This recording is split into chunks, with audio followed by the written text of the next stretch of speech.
Let's do a quick revision, right? Quick recapitulation. So in the last session, we discussed about double sideband, how it is different from amplitude modulation. We saw that double sideband gives you a better power saving than or power efficiency than AM, but it does nothing to the bandwidth. Bandwidth for the AM is twice masses frequency. In double sideband suppressed carrier also we had twice FM. But power saving was too good and we were able to take out the carrier, and because of that power efficiency was at 100%, correct? And if you recall the power calculation we did in double sideband suppressed carrier, the formula was AC square AM square by 4R. That is the total sideband power. If you talk about upper sideband or lower sideband, it will be AC square AM square by 8R. Then we also discussed about generation of double sideband. So we discussed two important techniques, balance modulator and ring modulator. We went into full detail why balance is called balance, because it cancels the carrier, and it is able to cancel the carrier because the circuit is balanced. There are two AM modulators and we are subtracting, so because of that carrier gets cancelled and finally we get double sideband suppressed carrier. In ring modulator, it's a ring of 4 diodes. So at one point only 2 diodes are on, other 2 diodes are off, and basis that we are also able to get the double sideband suppressed carrier signal. Then we discussed about demodulation. So we discussed in detail that demodulation by using envelope detector in double sideband suppressed carrier is not possible because there is no normalization of the AM signal. There is no 1 plus MT. So it is crossing the T axis and it is going below in the negative part. When you are going to use envelope detector, rather getting MT, you will get mod of MT, right? Correct? That is something we discussed.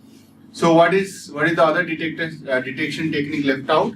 With us was synchronous detector, and the synchronous detector was able to detect double sideband suppressed carrier, but it has its own challenges. If there is a phase shift of phi, then you will also witness quadrature null effect. So guys, that is what we did, and we also solved good gate questions in the last session. Today's agenda will be on this single sideband. So we'll also study what is the generation technique and what is the demodulation technique. When we are going to discuss generation, we'll also talk about Hilbert transform, which you might have studied in signals and systems. So I will teach you Hilbert transform in details rather than banking on this fact that you know it from signals and system, but I don't know do you know or not. So I will teach you Hilbert transform in full details, and you will see the magic of Hilbert transform which help you to get the single sideband. We'll discuss about generation techniques in terms of frequency discrimination and the phase discrimination, and demodulation is mostly again synchronous one. Okay, great. So guys, let's start with the whole context of single sideband modulation. So why did we need it in the first place? So if you recall, in amplitude modulation in AM, so I'm going to draw only the upper sideband. So it was something like this, and there was a carrier.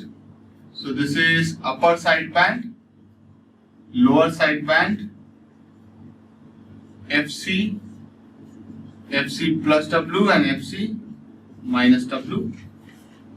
Okay, and this is carrier. So here bandwidth was twice FM and PT was PC 1 plus mu square by 2. That is the total power, right? Similarly, when we did DSB suppressed carrier, the change you witnessed was this. So there is nothing as an impulse there. It is impulse free, means no carrier. Okay, and bandwidth, so again it is FC, this is FC plus W and this is FC minus W. So bandwidth is still twice W, and PT was AM square AC square by 4R, which I derived yesterday, last session. right?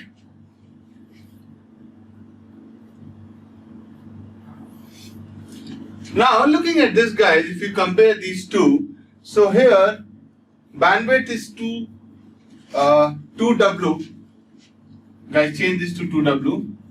Here also bandwidth is 2W, so we are not making any progress in terms of bandwidth. So communication engineers thought, what if, because anyway whatever the information you are sending in the upper sideband or lower sideband, it is same. So what if I take a band pass filter and just send one part, right? Means just send either upper sideband or lower sideband, still it is going to do the job, and that way you are going to reduce the bandwidth by 50%. At the same time, power is anyway you have improved like in the DSP. So it will solve both the problem of bandwidth and power. So this is what the context of single sideband modulation technique. Okay, so please write this note as well, which we have just discussed as a note. Please write it down. In amplitude modulation and DSP suppressed carrier, the bandwidth is 2W, and people ask me that why do we need to reduce bandwidth? Like you are so desperate to reduce the bandwidth. What is the reason for that? So guys, the reason is simple. I discussed in the very first session that the bandwidth has to be reduced so that you can be able to multiplex more number of signals. So if your bandwidth is reduced by 50%, you can say that you are able to multiplex more 50% number of signals. So suppose earlier you were able to multiplex 100 signals, now you will be able to do 150 signals. Getting my point? Okay. So in AM and double sideband suppressed carrier, the bandwidth is twice W. In order to multiplex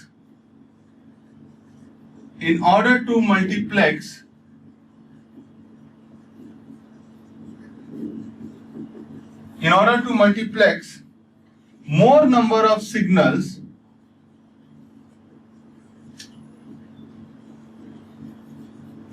of signals, the bandwidth of the signal should be the bandwidth of the signal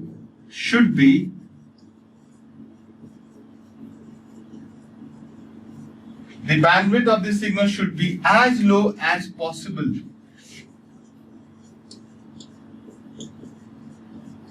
As low as possible.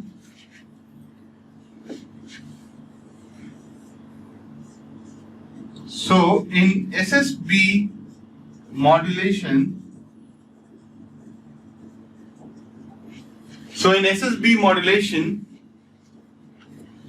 only one sideband is transmitted. In SSB modulation, only one sideband is transmitted. Only one sideband is transmitted through the channel. So guys, what we are going to do, the third block will now come, and you can draw somewhere wherever you have space, that in single sideband, okay, either you will be sending upper sideband, which is FC plus W, and bandwidth is equal to what, guys? W. Look at this. Or you can send lower sideband. So if this is FC, this is FC minus W. So bandwidth is again only W. So please write it down below this comment. So this is going to be the spectrum for the single sideband modulation. Okay guys, now we are going to derive the equation of single sideband modulation. Okay, so what is the process, how we are going to do it? We'll take the double sideband and expand it, right, by using trigonometric identity, trigonometric formula, and then we'll use one of the bandpass filter, right, either the upper sideband side or the lower sideband side, and we'll get the single sideband. Okay, that's how the full flow is. So let's do it. So first write time domain equation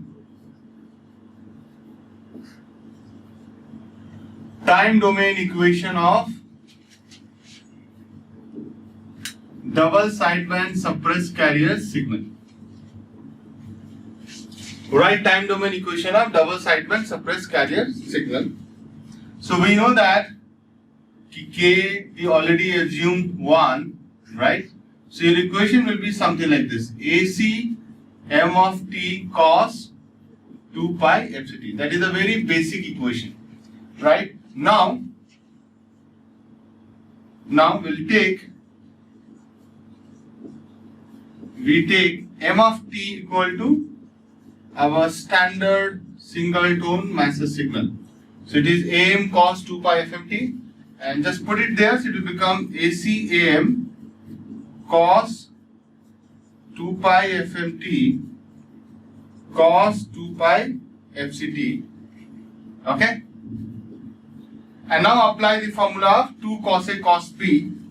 So it will give you what, guys? AC, to get 2 cos A cos B, you have to multiply 2 here, divide by 2. So you'll get ACM by 2 cos 2 pi FC minus FMT plus cos 2 pi FC plus FMT. Okay? Now we know that this FC minus FM will give you what sideband? Lower sideband. And this will give you what? Upper sideband. Because FC plus FM is upper sideband, FC minus FM is lower sideband. Okay? So you want one sideband, you have to suppress either of these, right? And then you are done. So moving further, guys. So for single sideband, we will suppress either lower sideband or upper sideband, right? Now the question comes to our mind that how will we suppress? So I said, right? I just said we'll use a band pass filter, ideal band pass filter, to suppress either of lower sideband and upper sideband. So I can write a general equation then: S of t single sideband equal to AC AM by 2 cos 2 pi FC plus minus FM whole t. Look at this. So guys, it might look little surprising for you guys what this guy has done. So don't worry, what I have done, I have combined this and this in one. So either you select plus or you select minus. If you select plus, you will get plus implies upper sideband. If you select plus there, and if you select minus, you will get lower sideband. So guys, this is your standard time domain equation for SSP.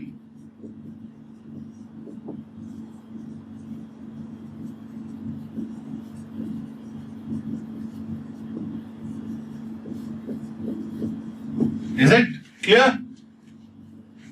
So everybody notice when I wrote mt equal to this AM cos 2 pi FMT, and this is what, guys?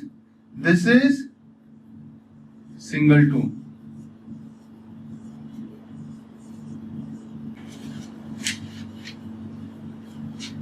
Now, what is happening? What is the conclusion that you can take? That in single sideband modulation, earlier bandwidth was 2W, now it is W. Earlier, power was AC square AM square by 4R, but now since you are sending only one of the sideband, right, power is also getting reduced by 50%. So bandwidth and power both reduce by 50% in single sideband modulation technique if we compare this with the DSP. So in DSP bandwidth 2W, SSB it is W. In DSB you are sending two sideband, double sideband, it is single sideband, so your power is also getting reduced by 50%, and bandwidth though anyway we have seen it, right? So we'll write this as a note so that we don't forget.